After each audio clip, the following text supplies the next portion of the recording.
Et si on avait la vie devant soi, l'histoire de ça, ben, c'est l'histoire de Momo, un petit arabe de 10 ans qui est recueilli par Madame Rosa, une juive. À travers le spectacle, on suit ben, leur histoire. Moi, j'appelle ça leur histoire d'amour, mais c'est vraiment de l'amour pur, l'amour d'une mère puis d'un petit garçon, même s'ils ne sont pas biologiquement liés ensemble. Madame Rosa est très malade. Momo s'occupe d'elle.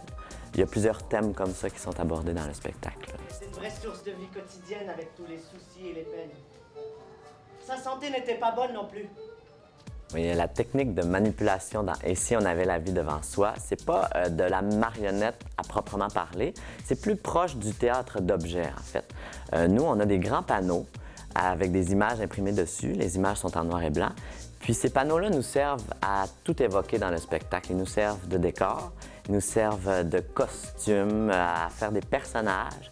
Ils nous servent vraiment à tout montrer dans le spectacle.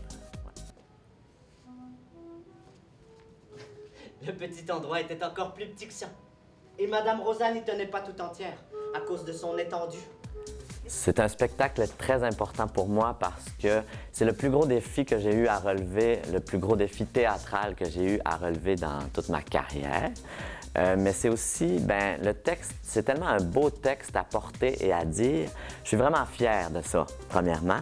Puis Momo, ben, c'est un petit arabe de 10 ans.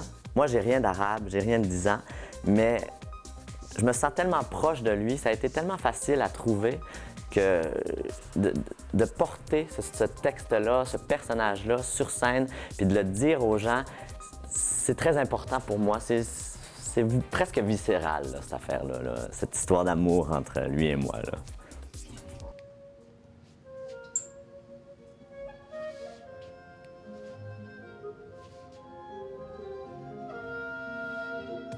Ce spectacle pour adultes est présenté au studio du Pavillon des Arts de l'UQAC.